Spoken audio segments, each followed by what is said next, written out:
Hello everyone, welcome back to YouTube channel CS Sansar and this is CS Stuti Mahajan. तो आज के session में हम डिस्कस करने जा रहे हैं how to claim HRA. Let's सी।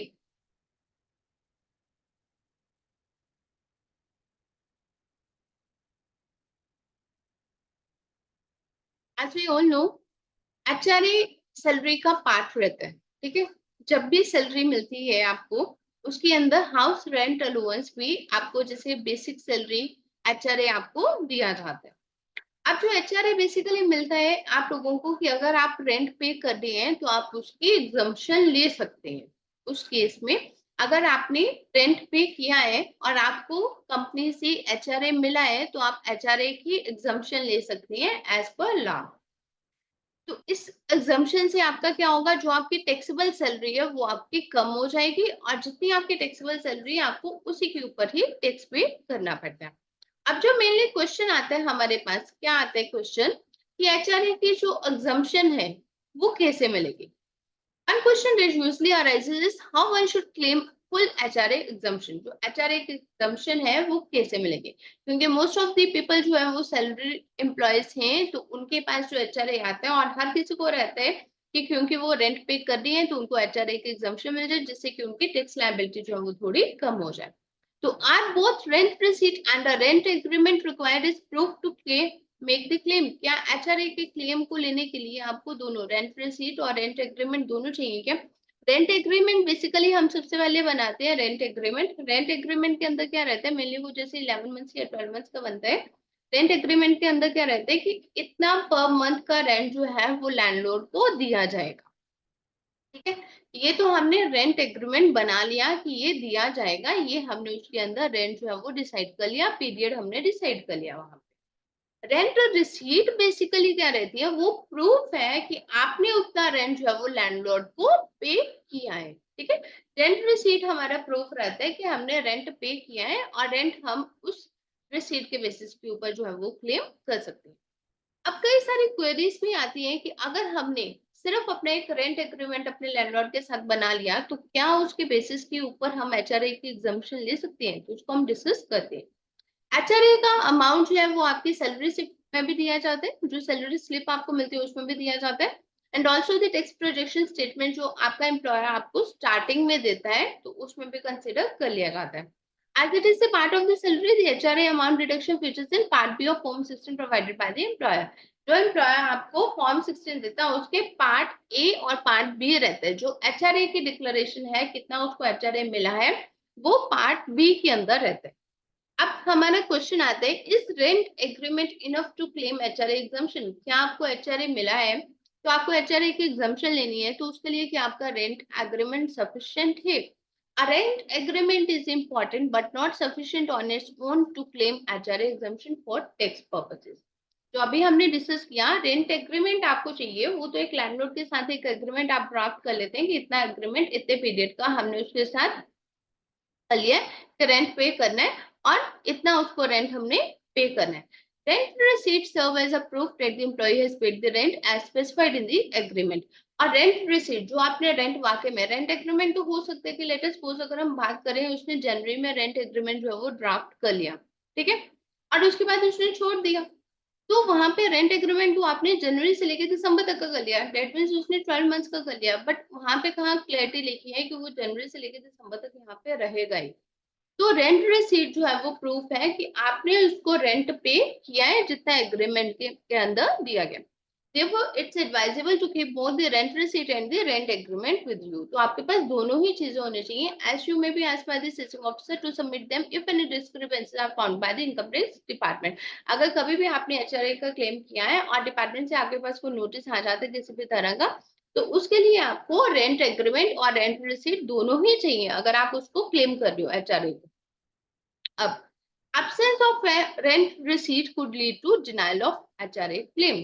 अब आपके पास रेंट एग्रीमेंट तो है, आपने क्या किया, आपने सोचा रेंट एग्रीमेंट तो मैंने बना ही लिया, अगर रेंट रिसीट नहीं रखी है तो उसके इसमें क्या हो सकता है?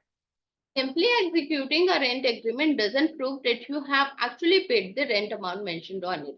रेंट एग्रीमेंट सिर्फ एक ड्राफ्टेड डॉक्यूमेंट है, उससे कहीं पे भी पेमेंट का जिक्र नहीं होता। आपने उसके अंदर तो है कि आपने इतना रेंट डिसाइड किया है, बट वो आपने रेंट पे किया है या नहीं किया, वो रेंट एग्रीमेंट कहीं पे भी मेंशन नहीं करता। There are people who enter into rent agreements with family members without engaging in actual rental transaction. In such instances, the income tax authorities might deny the HRA claim due to lack of rent receipt and evidence of actual payments. आपने अपने family member के साथ ही rent agreement कर लिया, but आपने उनको actual payment नहीं की है, ठीक है, तो उस केस में इनकम टैक्स डिपार्टमेंट जो है वो आपका क्लेम जो है उसको डिनाई कर सकता है। बेसिकली आपको डिडक्शन दे रहा है डिपार्टमेंट, ठीक है, क्योंकि आपने रेंट पे किया। तो अगर आपने रेंट पे किया है तो कोई दूसरा बंदा अपने इनकम में भी तो दिखाएगा। अल्टीमेटली क्या है, गवर्नमेंट क्या कहती है, आपको मैंने डिडक्शन दे दी, आपने एक्सपेंस किया, ठीक है, रेंट का, लेकिन दूसरे बंदे की इनकम है, वो अपने इनकम में भी तो शो करे, ताकि उसके उसके थ्रू गवर्नमेंट के पास टैक्स तो आ जाए। वो अलग बात है कि उसकी अगर टैक्सेबल इनकम नहीं बनती तो उस केस में उसको एग्जम्पशन मिल जाएगी। The income tax assessing officer has the authority to reject an HRA tax exemption claim if you fail to provide the supporting documentation.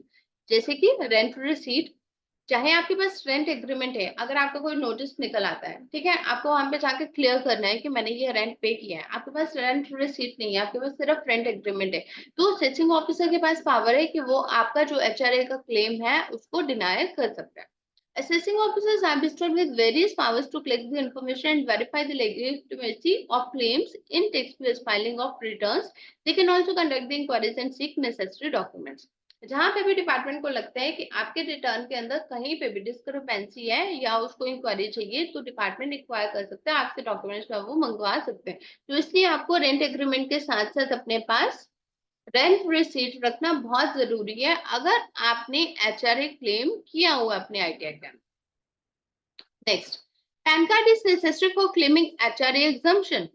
तो क्या लैंडलॉर्ड का पैन नंबर जरूरी है? तो अगर इसके लिए आपको पता हो, अगर आपका एनुअल रेंट जो है वो 1 लाख से नीचे है, तो उस केस में आपको लैंडलॉर्ड का पैन नंबर मेंशन करने की नीड नहीं है। बट अगर आप 1 लाख से ऊपर का रेंट पे कर रहे हैं, तो उस केस में लैंडलॉर्ड का पैन मेंशन करना मैंडेटरी है, अदरवाइज आपको 1 लाख से ऊपर की एग्जम्पशन जो है वो नहीं मिलेगी। And this, if this annual rental amount crosses rupees 6 lakh, अगर ये 6 लाख हो जाता है एनुअली, उस केस में टेनेंट को 10% टीडीएस डिडक्ट करके उसको पेमेंट कर, ठीक है, टीडीएस डिडक्ट करने का मतलब कि उसको अपने रिटर्न भरनी है जिसके अंदर वो टीडीएस जो है वो डिडक्ट करके उसको पे करेगा। अब, but if your landlord does not give you pan details, अगर आपका लैंडलॉर्ड ही आपको पैन डिटेल्स नहीं देता, हो सकता है उसके पास पैन की डिटेल्स हो ना, हो सकता है उसके पास हो तो वो आपको देता नहीं है, तो उस केस में क्या करोगे? The landlord pan is mandatory for HRA exemption in case the rent per annum exceeds rupees 1 lakh. अगर 1 लाख से ज्यादा आपका 1 साल का रेंट हो गया, तो उस केस में आपको लैंडलॉर्ड का पैन नंबर मेंशन करना बहुत जरूरी है, ठीक है। 1 लाख 1 साल का मतलब आपका 8,333 रुपीज पर मंथ होगा। अगर आपका इससे ज्यादा है तो आपको लैंडलॉर्ड का पैन नंबर मेंशन करना मैंडेटरी हो जाता है। इफ द ईयरली रेंट जो है एक्सीड्स रुपीज 1 लाख, अगर 1 लाख से ज्यादा है तो आपको उस केस में एम्प्लॉयर का पैन नंबर जो है, लैंडलॉर्ड का पैन नंबर जो है वो शेयर करना है अपने एम्प्लॉयर के साथ। But if the landlord does not have a pan, लेकिन अगर उस किसी वजह से लैंडलॉर्ड के पास पैन ही नहीं है, a written declaration needs to be provided from them including their name and the address. This requirement helps the government verify the rent payments.